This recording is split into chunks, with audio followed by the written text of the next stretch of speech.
해법을 찾는 토론 이슈엔 직설 시작하겠습니다. 2차 추경 논의가 수도권 코로나19 재확산이라는 예상치 못한 돌발 변수로 새로운 국면을 맞이했습니다. 방역이 최우선인 만큼 재난지원금의 규모와 또 지급 시기를 조절해야 하는 게 아니냐는 목소리가 커지고 있는데요. 2차 추경 어떻게 해야 될까요? 지금부터 자세히 풀어보겠습니다.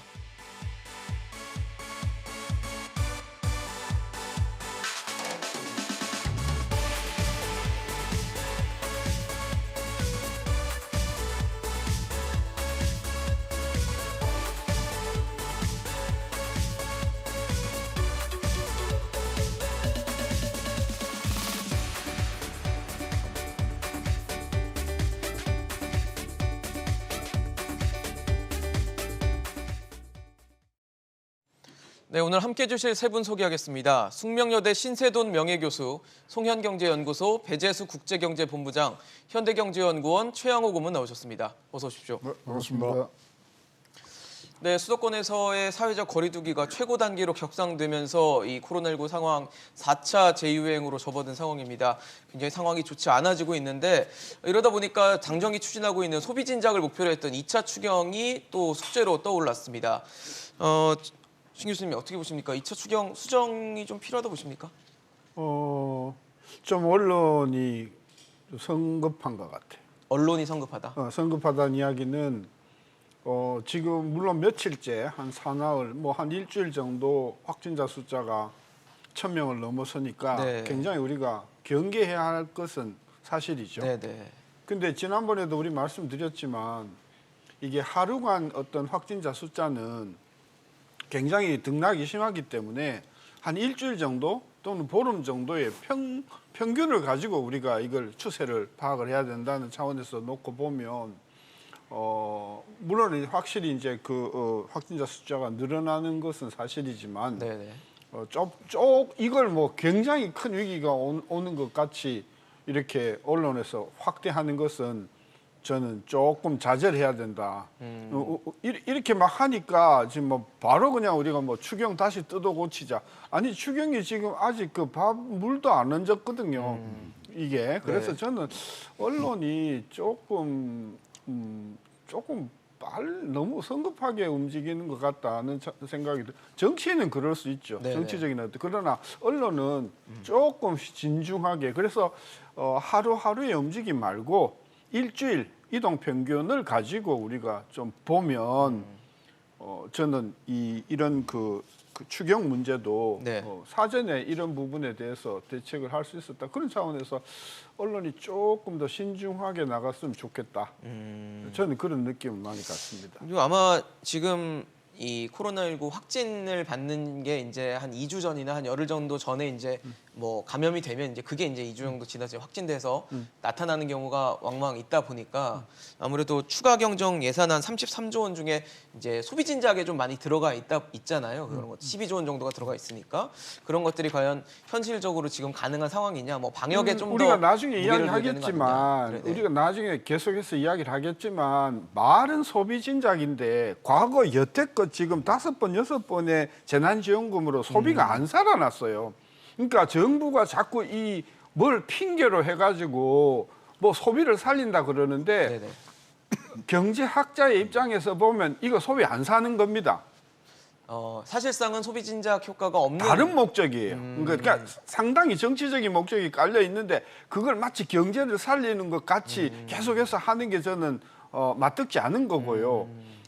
그리고 이 추경이라고 하는 것은 이번 추경 2021년 2회 추경을 이야기할 때 아까도 이야기했지만 추세적으로 이게 올라간다고 하면 이게 앞으로 더 확산될 수 있을 것이다라고 만약에 판단했다고 하면 지금과 같이 아직 결정도 안 됐지만 이런 추경 이야기가 아예 전 나오지도 않았을 것이다. 그래서 언론도 성급하고 정치권은 더 성급하고 집권 여당은 더더욱 이걸 가지고 이제 정치적으로 접근하려는 의도가 너무 강하기 때문에 경제 전문가로서는 이런 행동들이 굉장히 위험하고 졸속이고 성급하다 이렇게 판단하는 거죠.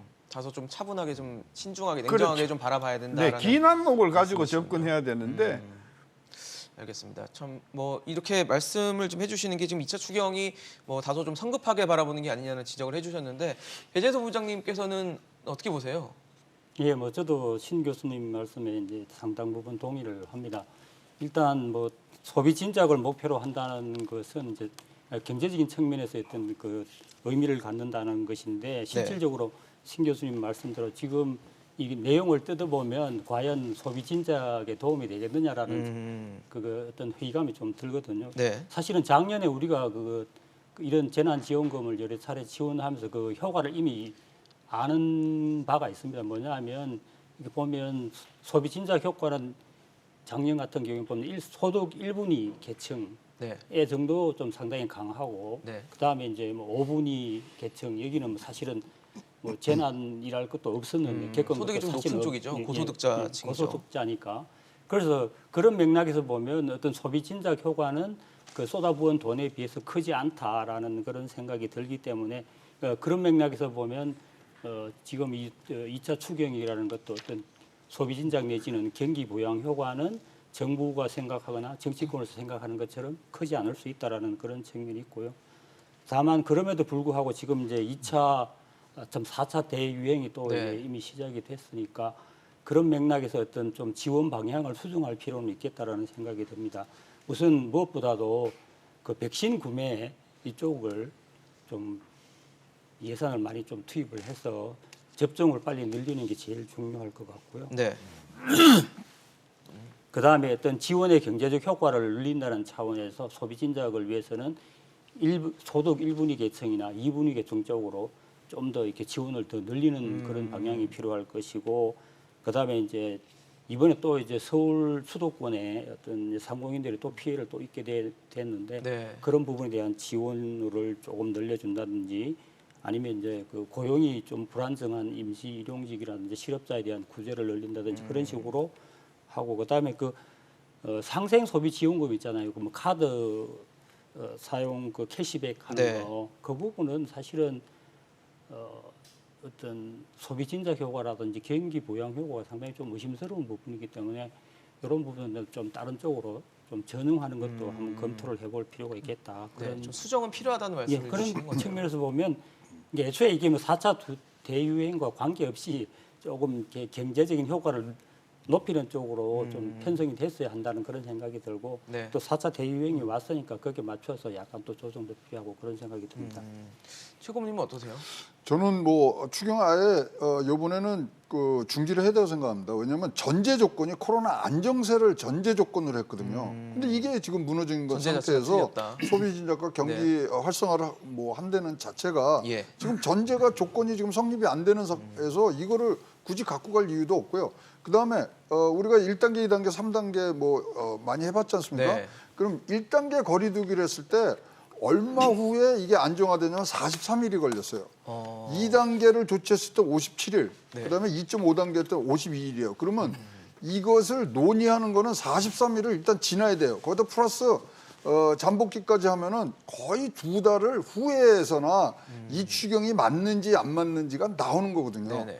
따라서 지금 뭐 추경은 제가 보기에 뭐 이걸 내놓고서 진짜 정치 경제학적으로 이용할 바에는 이거는 뭐 아예 우리가 뭐 이번에는 방역이 더 중요하다.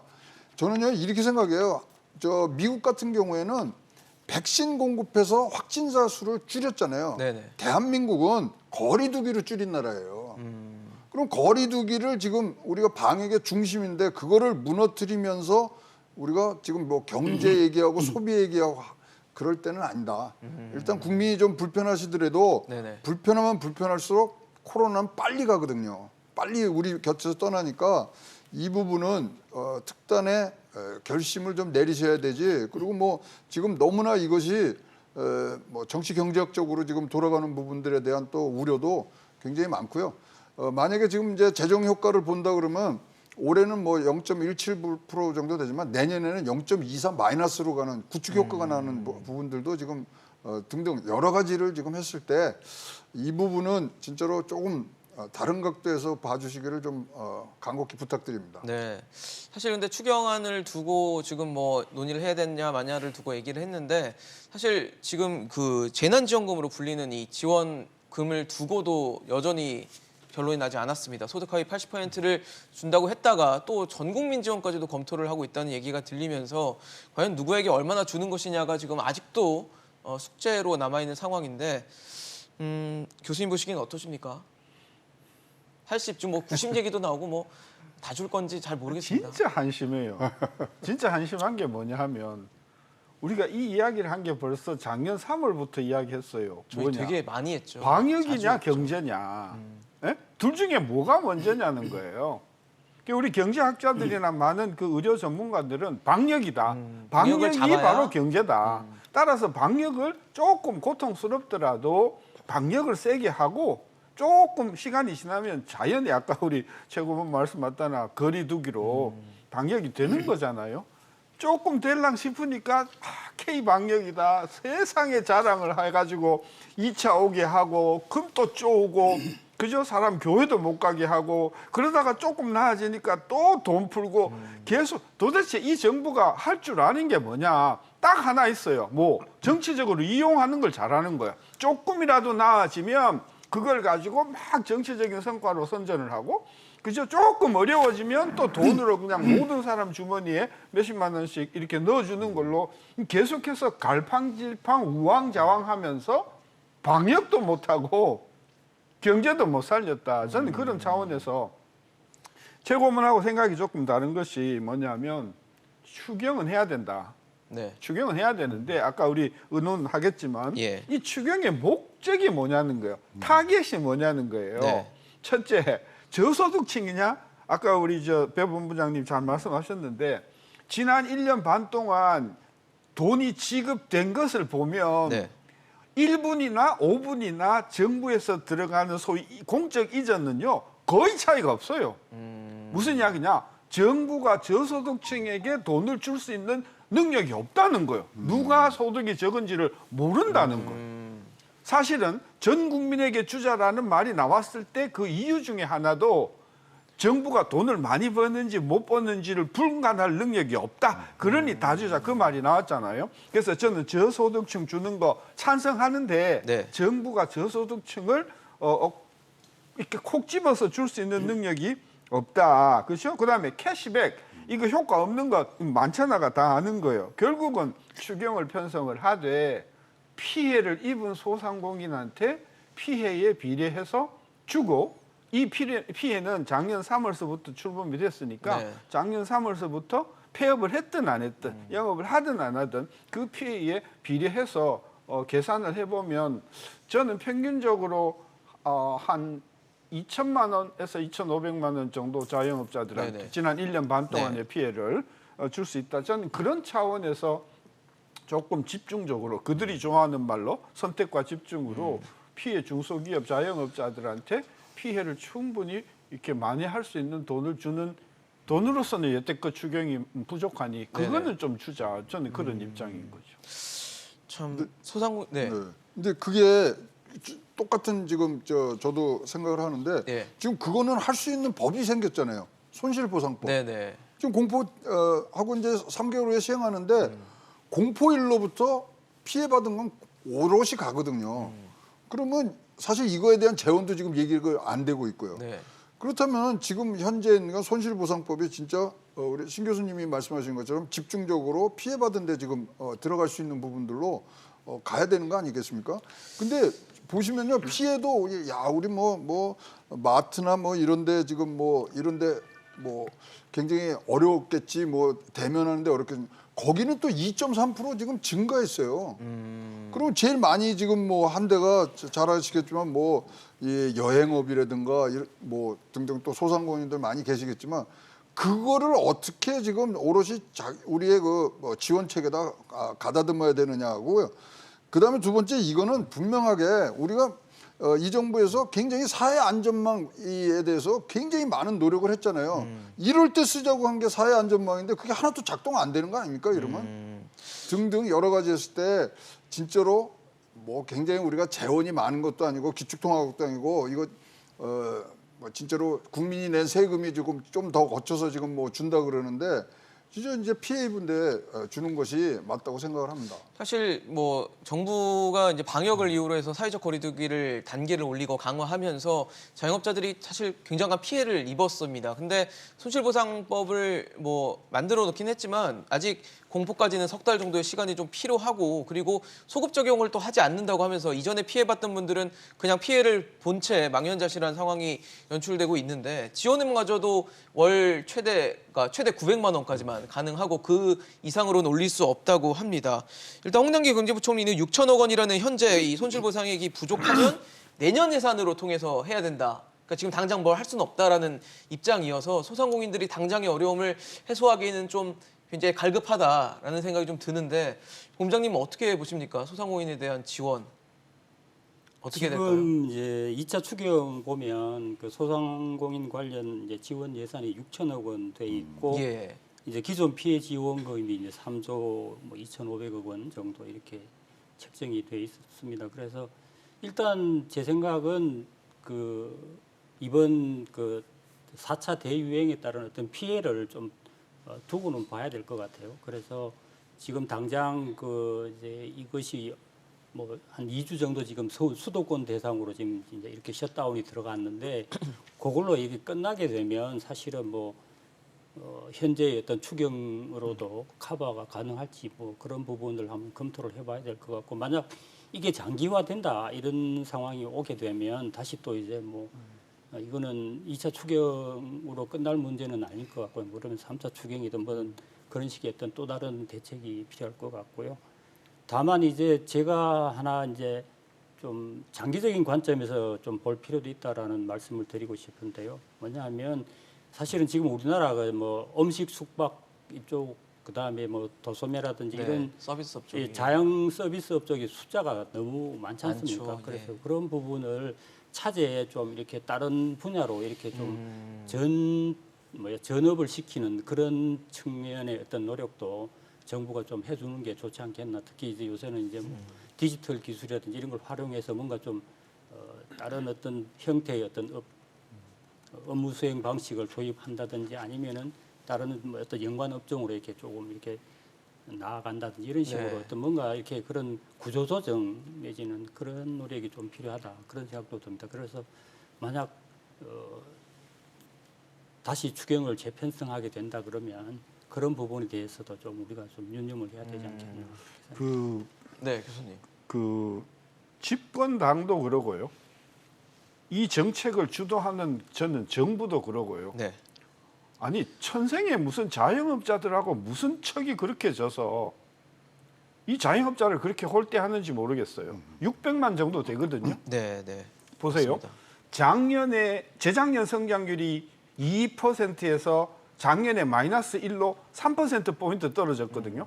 그러면 그게 부가가치로 약 60조란 말입니다. 네. 근데 그 60조가요 모든 업종에 골고루 나타나냐 그게 아니거든요. 그렇죠. 몇몇 개 우리가 뻔히 아는 자영업자 중심의 서비스업에 몰아놨잖아요. 그러면 그 서비스 업종의 충격이 연간 60조의 부가가치 충격이다 그러면 12개월로 나누면 한 달에 5조가 날아간 거예요. 그렇죠. 그죠? 네. 그러면 정부가 적어도 그 부분만 살리는데도 부가가치로 한 달에 한 4조 내지 5조 든단 말이에요. 네. 그러니까 작년 거는 지금 퉁치고 안 준 거나 마찬가지예요.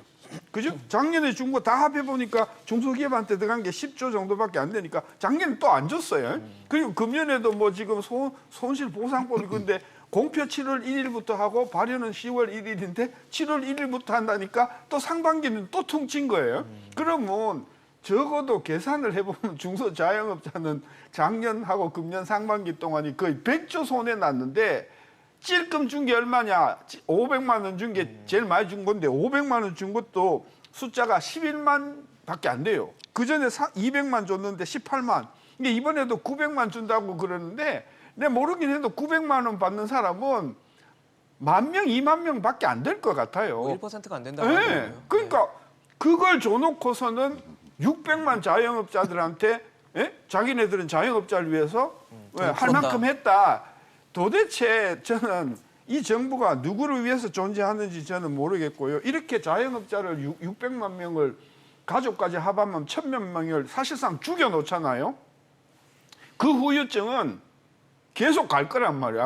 아까 우리 본부장님이 다른 업종으로 전업을 한다고 하는데 그거야말로 장기적인 이야기예요. 이 음식점을 하는 사람들이 뭐 다른 게 할 게 있는데도 음식점을 하는 게 아니에요. 그러니까 사실 마지막 단계로 마지막 단계에 하시거든요. 그냥 네. 죽지 못해서 하는 네. 게 자영업 아닌가요? 지금 참 그런 어렵죠. 면에서 예. 좀 복지 차원에서도 중소자영업자를 이렇게 홀대하는 정부에 대해서 분노감을 느끼는 거죠. 네, 사실 뭐 배재소 본부장님 말씀대로 사실 자영업이 사실 마지막 단계거든요.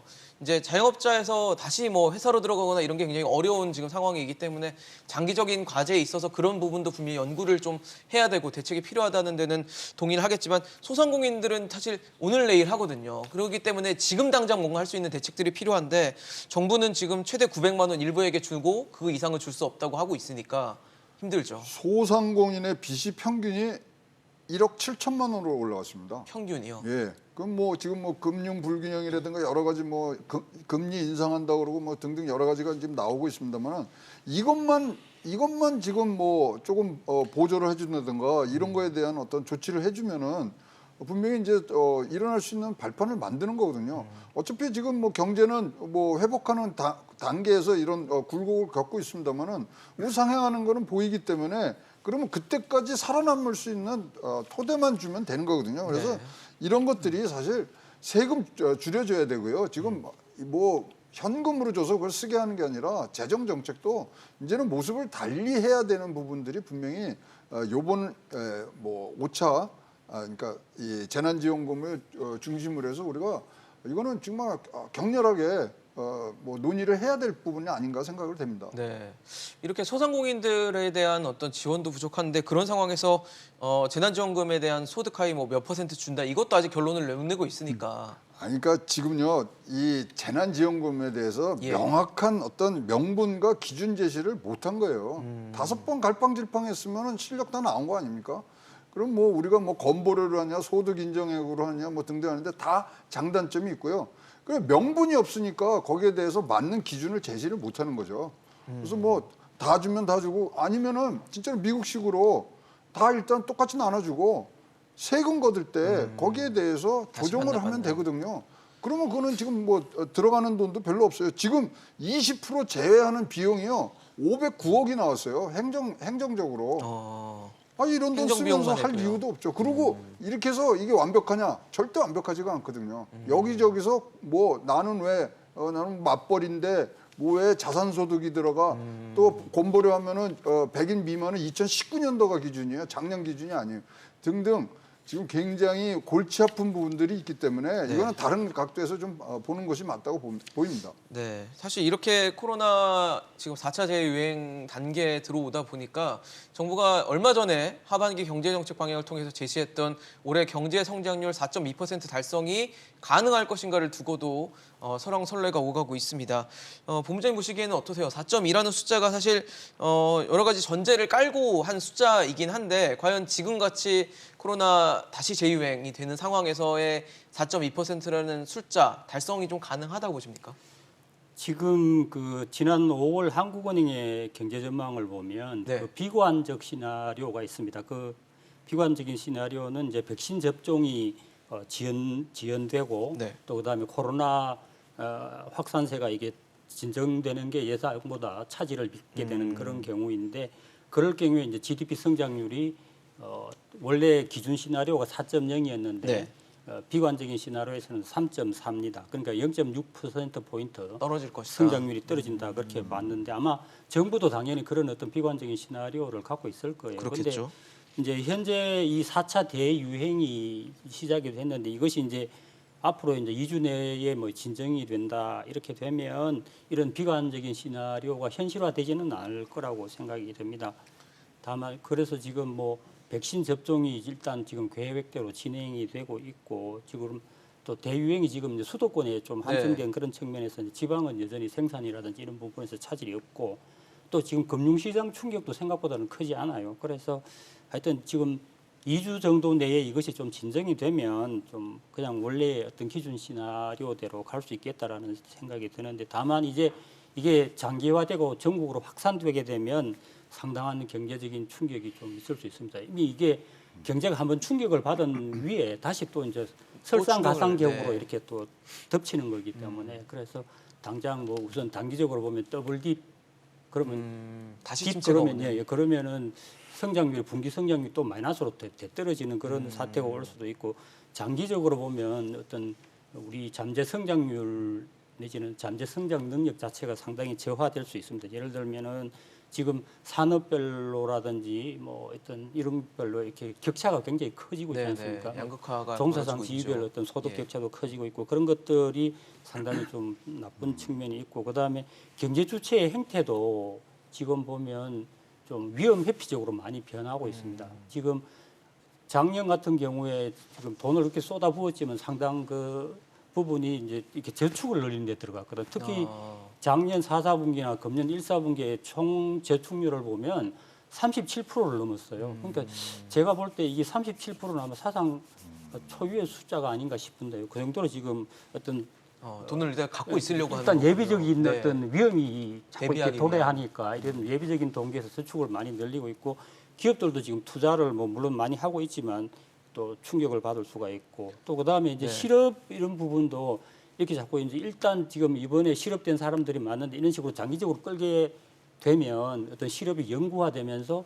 어떤 실업자도 아예 절대적으로 올라갈 수 있는 그런 측면도 있고 뭐 또 세계화가 지금 이제 자국 그 우선주의 이런 식으로 이제 보호주의로 가면서 세계화가 지연이 되면 우리나라는 또 수출 쪽에서 또 타격이 있지 않습니까? 이런 식으로 여러 가지 어떤 우려들은 부정적인 분명히, 영향이 네, 많이 있으니까 존재한다. 지금 하여튼 현재 정부가 할 수 있는 최선의 방법은 하여튼 백신 접종을 빨리 늘리는 겁니다. 그게 지금 이미 방역 거리두기 이런 것은 미봉책인 게 드러났지 않습니까? 네. 그러니까 오로지 백신 접종 이쪽에 백신- 전력 투구를 해서 그게 아마 최선의 네, 경기 백신 대책이 수급이 아닐까 좀 싶습니다. 계획대로 원활히 좀 돼야 될 텐데라는 생각이 좀 드는데 사실 이 4.2%가 달성 가능하느냐에 대해서도 홍남기 경제부총리에게 질문을 했습니다. 질문했더니 홍 부총리는 국제기구나 그 투자은행에서 이제 하반기 경제정책 방향에서 숫자를 제시했을 때 우리가 제시한 정부가 제시한 것보다 더 월등히 높은 숫자를 제시했기 때문에 다소 이런 변수가 있더라도 달성 가능하다라고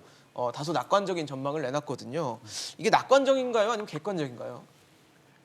아니 그 국제 투자 기구들 투자은행들이 국제기구들이 한국에 대해서 매우 비관적으로 전망할 때는 한 번도 그걸 인용을 안 했어요. 예. 저는 홍남기 부총리 4.2% 성장률은 책임져야 된다고 봅니다. 이번 코로나가 아니라도 이번 코로나 유행이 아니더라도 4.2%는 불가능합니다. 왜 그러냐 하면 지금 상반기 수출이 네. 26% 나왔어요. 네. 그게 지금 이거 믿고 지금 정부 그러는 거거든요. 두 가지 이유가 있어요. 지금 1분기 성장률이 1.9가 나왔는데 수출에서 기여한 것은 0.6밖에 안 돼요.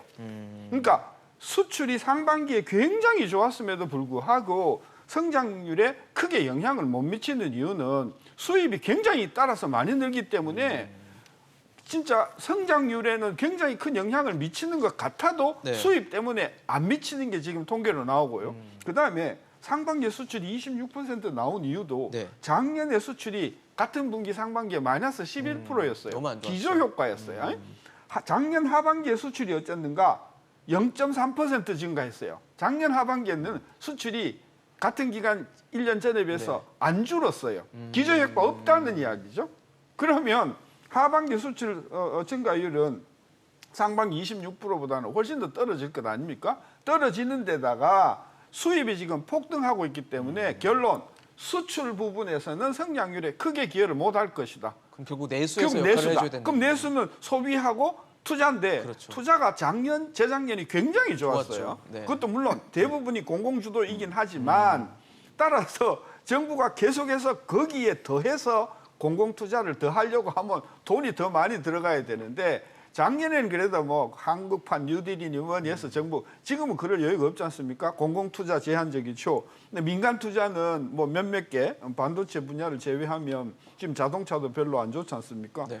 딱 남은 게 소비란 말입니다. 아까 우리 본부장 말씀하셨듯이 지금 돈을 줬더니 전부 저축하고 아니 두 가지 목적이에요. 쓰고 싶어도 문을 닫아서 못 쓰는 게 쓰거나. 있고, 그렇죠? 예. 또 쓸 수는 있으나 지금 나중에를 생각해서 결론은 뭐냐면 저는 제가 만약에 금년에 성장률이 4.2%가 나오면 저 리타이어 할 거예요. 불가능하다. 자꾸 이렇게 희망 고문을 그 정도로 하면 불가능하다는 그죠? 말씀이죠. 아니 또 앞뒤가 안 맞잖아요. 그렇게 경제가 2% 나오면 추경이 왜 필요한 거예요?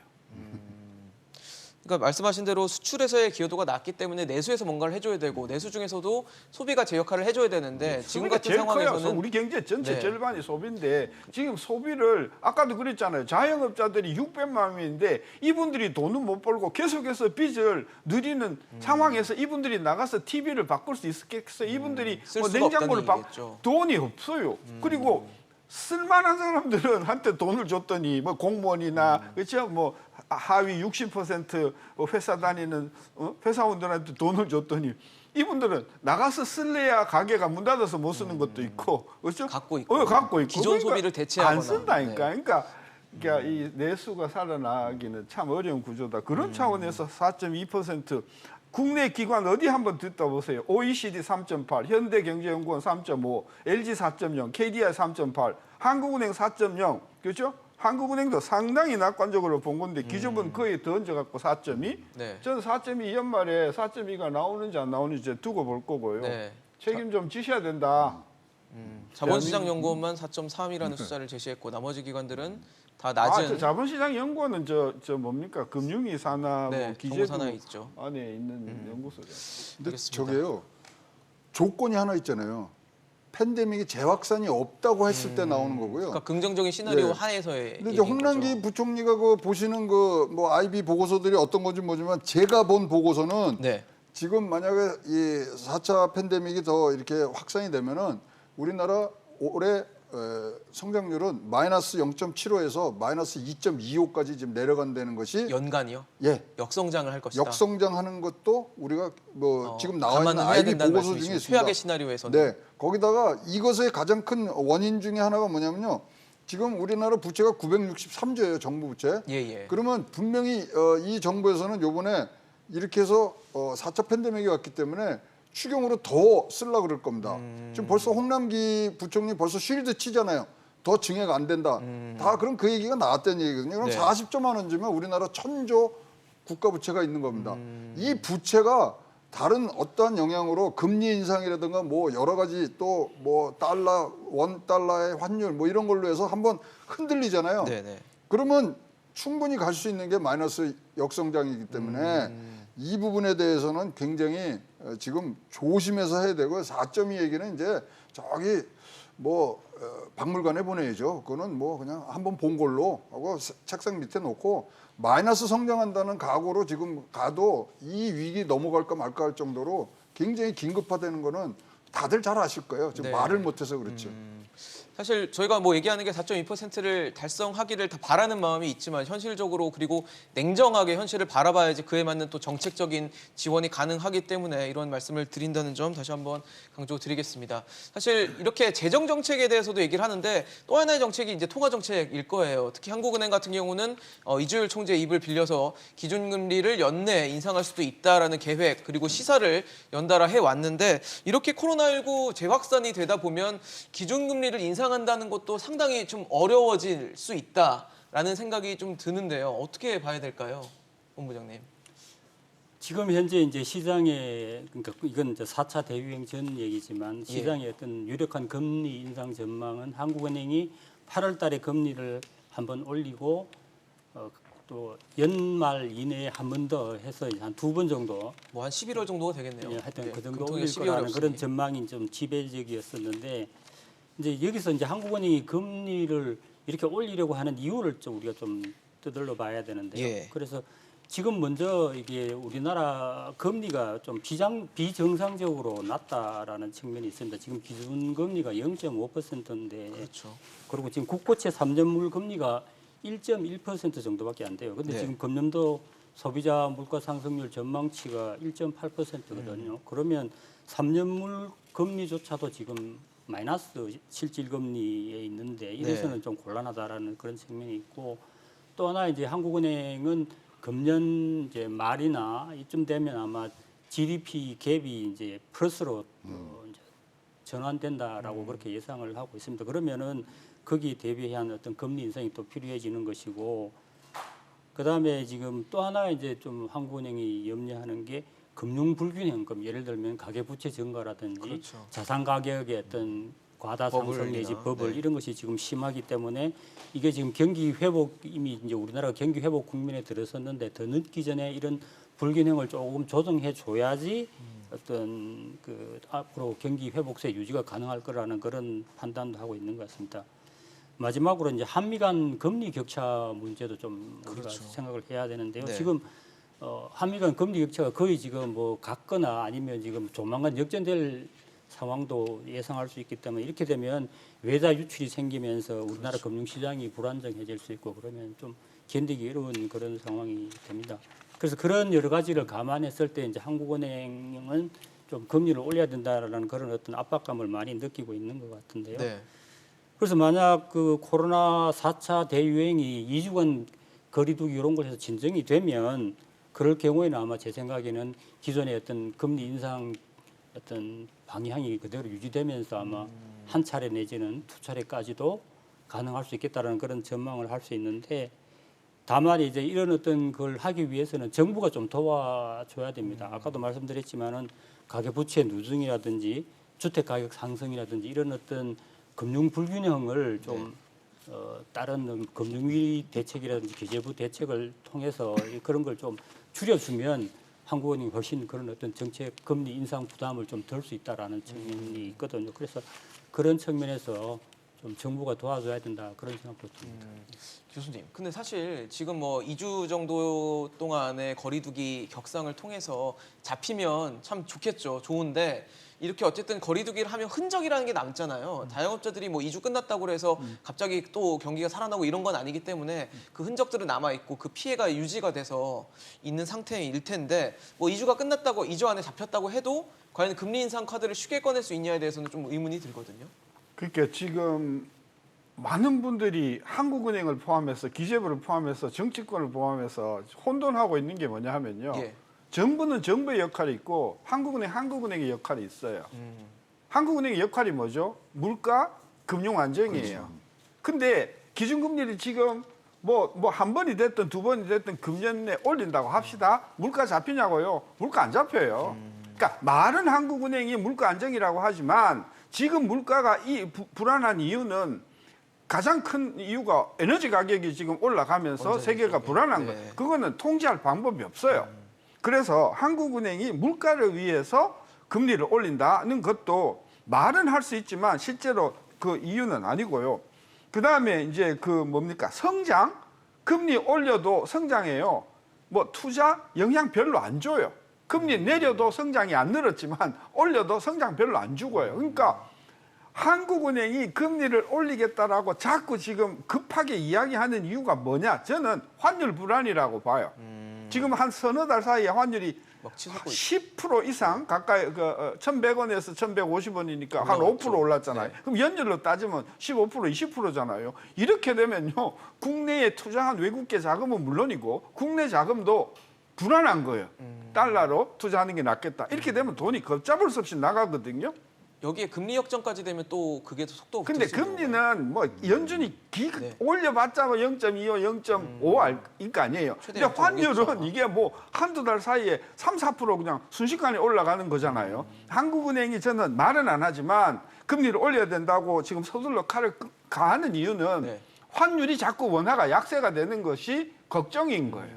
따라서 이거를 만약에 잡으려고 한다고 하면 0.25, 0.5, 0.75 갖고는 안 된다는 거죠.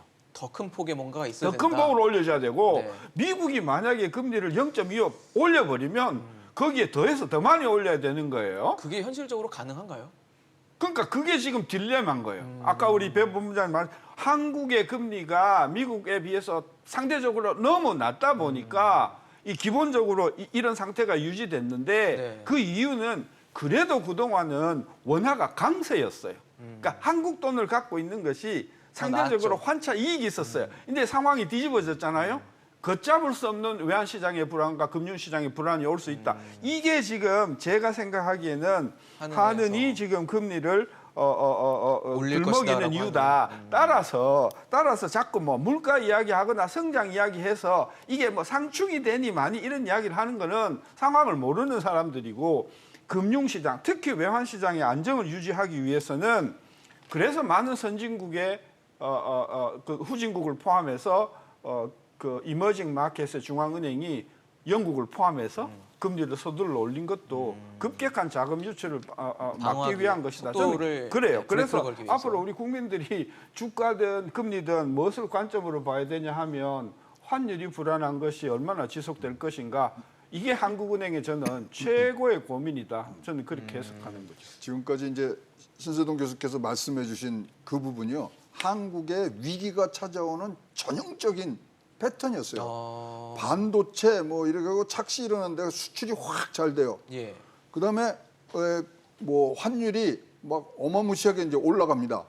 그리고 외국인의 어떤 투자가 이제 빠져나가면 100%가 우리나라 금융위기, 재정위기로 왔었거든요. 그래서 그거를 우리가 몸소에 다 네, 알고 있는 알고 부분들이 있으니까. 있어서 이렇게 하는데 어쨌든 간에 지금 한국은행의 금리 올리는 거 이런 경제 정책은 제가 보기에 아주 타이밍의 예술이라고 보거든요. 그럼 진짜 타이밍을 잘 잡아서 해야 되느냐?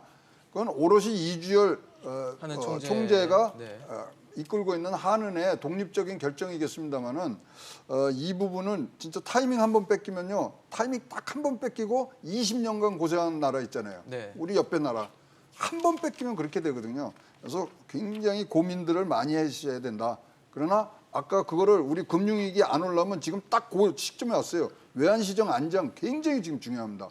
그거 넘어가면 아주 뭐 100번이면 100번 다 한국의 경제위기는 왔었다고 보여집니다. 참 우려가 큰 상황이라고 봐야 될 텐데 정부는 여전히 확장 재정하고 있고 지금 금리를 올릴 것인가 말 것인가를 두고 얘기를 하고 있는데 그러다 보니까 돈은 풀고 금리를 올리는 뭐 이런 엇박자에 대해서도 우려라는 시선들이 있는데 본부장님 보시기에는 이게 우려할 만한 일이라고 보십니까? 아니면 나름대로의 조화를 꾀할 수 있는 방법이라고 보십니까? 저는 뭐 그것은 좀 엇박자라는 얘기는 그냥 언론에서 좋아하는 표현인 것 같고 실질적으로 지금 조화는 잘 이루어지고 있다고 봅니다. 우선 그 작년에 뭐 사실은 이제 그때 코로나 팬데믹이 터졌을 때도 재정 정책과 통화 정책이 잘 그냥 어떤 대대적인 경기 부양 이런 쪽으로 조화적으로 잘 추진을 했었고 그것이 어떤 우리나라 어떤 성장률 하락이 주요국 가운데 가장 작게 되는데 많은 기여를 했거든요. 그래서 작년에도 그랬고 지금은 이제 또 상황이 이제 바뀌었습니다. 뭐냐면 지금은 이제 그런 어떤 침체를 벗어나서 이제 회복 국면에 들어와 있거든요. 그런데 그런 어떤 회복 국면에서 어떻게 정책을 해야 되느냐 하면 이제 재정 정책과 통화 정책의 특성이 다릅니다. 그래서 다르기 때문에 거기에 맞는 어떤 방법이 나오게 되는 건데 우선 재정 정책은 이제 어떤 타겟팅이 가능합니다. 예를 들면 뭐 소상공인 지원이라든지 소득 일분위 계층 지원이라든지 이런 식으로 하고 특정 피해 부문 내지는 부양이 필요한 부분, 보호가 필요한 부분 쪽으로 이렇게 돈을 집어넣으면서 그런 식으로 해서 이제 어떤 이제 결과적으로 경기 부양도 좀 지원하는 그런 어떤 확장적인 정책이 가능한 것이고요. 반면에 통화 정책은 그런 어떤 타겟팅이 불가능합니다. 그냥 경제 전반에 대해서 그냥 금리가 전방위적으로 이게 금리가 적용이 되는 부분이기 때문에 그래서 이제 통화 정책은 그러면 어떻게 해야 되느냐 이런 상황에서는 어떤 경기의 어떤 회복 내지는 지속 가능성을 높이는 쪽으로 이제 정책 목표를 방향을 좀 조정을 해야 되는 것 같아요. 그래서 어떤 금리 인상을 미리 해서 좀 어떤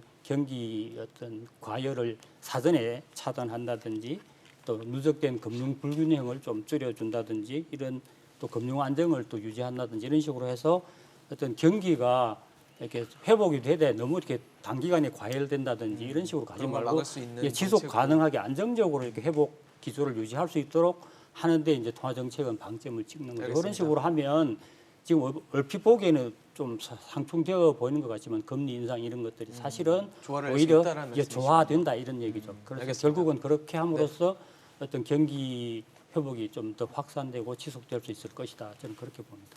알겠습니다. 오늘 이슈인젝설 신세돈 교수, 배재수 본부장, 최영호 고문과 함께했습니다. 이슈인젝설 오늘 준비한 소식 여기까지입니다. 지금까지 시청해주신 여러분 고맙습니다.